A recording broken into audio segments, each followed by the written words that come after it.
तो बाज़ हमारी ख़वातीन भी ऐसी होती हैं, जैसे एक मखसूस कम्युनिटी से ताल्लुक़ रखने वाली बच्ची ने मुझे कहा कि मुफ्ती साहब मेरा शौहर से झगड़ा हुआ, हमने उसको उठा के ज़मीन पे पटका और छुरी उसकी गर्दन पे रखी और कहा कि दो 3 तलाक। उसने 3 तलाकें दी, हो गई।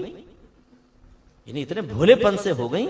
इतनी तकरीब काराना कार्रवाई के बाद फिर बड़े मासूमाना अंदाज से पूछा, इसका मतलब इतनी खतरनाक औरतें भी होती हैं। मेरे नौजवानों जरा होशियार, अभी मौजू नहीं है वरना तुम्हें बताऊं कि किस किस्म की ज़ौजा को कबूल करना चाहिए। आप लोग तो यूट्यूब पे उस पर फेसबुक पे बैठ जाते हैं, वो लड़की कोई भी हीरोइन की फोटो लगा देती है, आप ख्वाब देखना शुरू कर देते हैं, उड़ रहे हैं हवाओं में, हाथ में हाथ लेके पार्क में जा रहे हैं और शादी हो रही है, P P P P P P P P बज रहा है भाई तराना, और बड़े खुश मगन है। ये पता नहीं कि वो सामने वाली है कैसी, देखे तो चीख मार के बेहोश हो जाए। और क्योंकि अपना बनाना होता है ना, वो कहती है शक्ल दिखाऊं, ना ना ना, मैंने तुमसे मोहब्बत की है, तुम्हारी शक्ल से नहीं। ये पता चलेगा जब वो सामने आएगी, चीखे मार के भागेगा ना जब, फिर कहेगा बाप रे ये क्या हो गया, ये बला कहां से आ गई मेरे इसमें कब्जे में। और ये बलाएं जो होती हैं अक्सर जो इस तरह लड़कों से दोस्ती करती हैं, आप समझते हैं यार तेरे भाई ने एक भाभी ढूंढ ली है, इतनी मुखलिस है ना, रोजाना में रात को 2 बजे कहता हूं आ जा। अरे भाई वो कितने उसने शोहर ढूंढे हुए हैं, भोले पप्पू टीटे, वो करती हैं ऐसी लड़कियां, आपको पता है पागल बनाती हैं वो। एक तो नौजवान ऐसी लड़कियों के उसमें फंस गया, उस लड़की ने कहा आओ फिर मुलाकात करें। वहां गया, वहां 5-6 लड़के पहले मौजूद हो, धन धन धन धन खूब घूसे लगाए, मोबाइल छीना, पैसे छीने, लात मारी, बोले निकल यहां से आशिक। पता चला गैंग थी पूरी। तो मेरे ये नौजवानों, जो ये हलवा मिल जाता ना, हलवा इतनी आसानी से हजम होता नहीं है, खुशफहमी में मुब्तला मत हो। एक दाढ़ी वाले साहब थे, उन्होंने कहा मुफ्ती साहब मैं चाहता हूं कि बहनों को कुरान और हदीस भेजूं, और मेरा कोई इरादा नहीं है, ताकि खवातीन में शऊर बेदार हो। मैंने कहा भाई क्या मर्द सारे मर गए? इसी तरह तो शैतान बहकाता है, पहले आपको औरतों के करीब करेगा, आप समझेंगे बड़ा पाकीज़ा हूं, फिर आहिस्ता दोस्ती, फिर फ्रीपन होगा, बेतकल्लुफ होंगे, इसके बाद गुनाह। इसलिए खबरदार।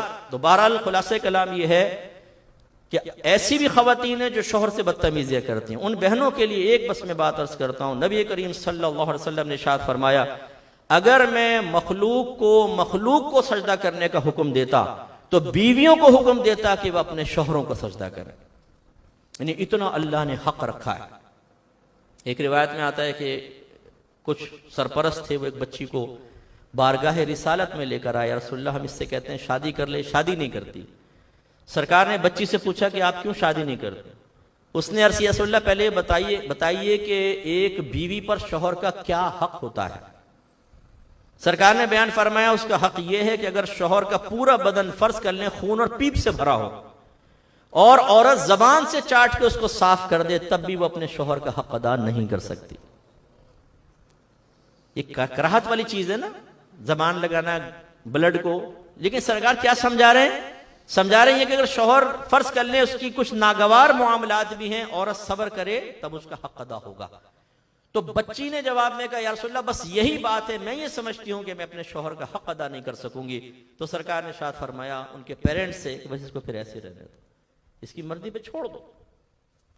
तो मैं ये नहीं कि तरगीब दे रहा हूं कि बच्चे में सुन रही है वो कहेगा जी मैं भी हक अदा नहीं कर सकती। हक अदा की अदायगी के लिए मेहनत करनी चाहिए। वो मेरे आका सल्लल्लाहु अलैहि वसल्लम का मामला था, शारे अलैहिस्सलाम थे, जिसको जैसी चाहे इजाजत मरहमत फरमाए। लेकिन ये जरूर मालूम हुआ कि वो मेरी बहनें जो मुझे समाअत फरमा रही हैं, और अगर कोई बात उनकी जात में मौजूद हो तो खुदारा मुझ पर नाराज ना हो या गिल्ट फील ना करे। अगर बच्चियां भी आपके साथ सुन रही हैं तो इसमें कोई बेइज्जती की बात नहीं, इस्लाह कबूल करनी चाहिए। अगर कोई हमारी बहन ऐसी है कि जो शौहर के सीने पर चढ़ के गुफ्तगू करती है, वो एक बात सुनाता है, 2 बातें सुनाती है, वो उसके माँ बाप को गाली बकता है तो ये उनके माँ बाप को गालियां बकती हैं, गरीबान पकड़ देती हैं। एक बाहर के मुल्क के शौहर ने मुझे कहा मुफ्ती साहब कल मेरी बीवी ने मेरे मुंह पे तमाचा मारा।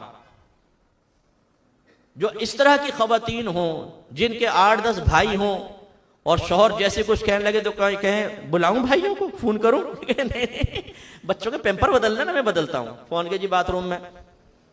तो इस तरह अगर आपकी बैक है तो इसका मतलब ये तो नहीं है कि शौहर मामूली हो गया, आप उसको हकीर समझें, बच्चों के सामने बेइज्जती करें, उसके साथ बदतमीजियां करें। एक एक लफ्ज का हिसाब होगा आखिरत में, और ऐसी औरत पर अल्लाह तबारक व तआला की लानत नाजिल होती है।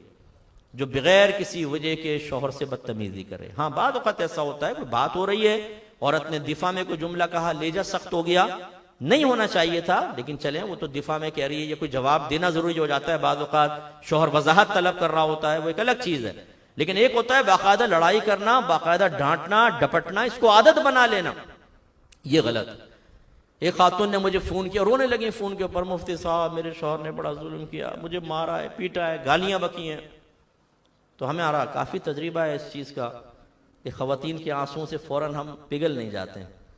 हमारे यहाँ तो अगर कोई खातून रोड पे स्कूटर को टक्कर मार दे ना, खातून गिर जाए, चाहे उसके शौहर ने गलती की हो, बहुत सारे हमदर्दी में भाई वहाँ पहुँच जाएंगे, ड्राइवर को पकड़ेंगे, मारेंगे, गाड़ी को आग लगा देंगे, भैया बहन गिर गई है यहाँ पर।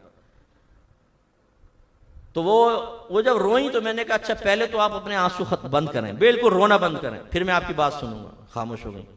मैंने कहा मुझे दियानतदारी से बताएं आपने क्या किया था। कह लगे मैंने भी गालियां दी थी, गरीबान पकड़ा था। बता, अपना कारनामा बयान नहीं किया।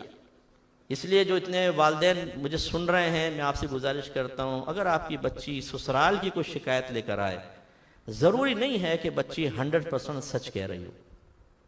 हर मजलूम जो बज़ाहिर मजलूम होता है, वो लोगों की हमदर्दियां हासिल करने के लिए अपना फॉल्ट कभी नहीं बताएगा, अपनी गलती कभी नहीं बताएगी बच्ची। वो 100% कहेगी मेरी सास ऐसी है, शौहर ऐसा है और नंदे ऐसी हैं।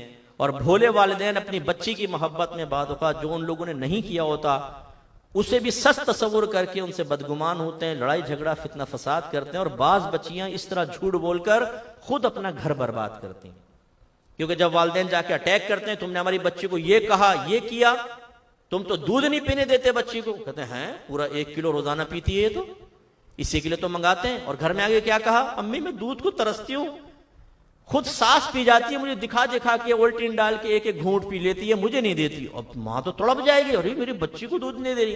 पता चला वो तो किलो डकार जाती है भैंस का दूध, मोहल्ले में दूध कम पड़ गया इसकी वजह से। अब जाके लड़ाई झगड़ा हुआ, वो हाइपर हुए कि झूठ बोला, तलाक हो गई। कसूर किसका है मुझे बताइए।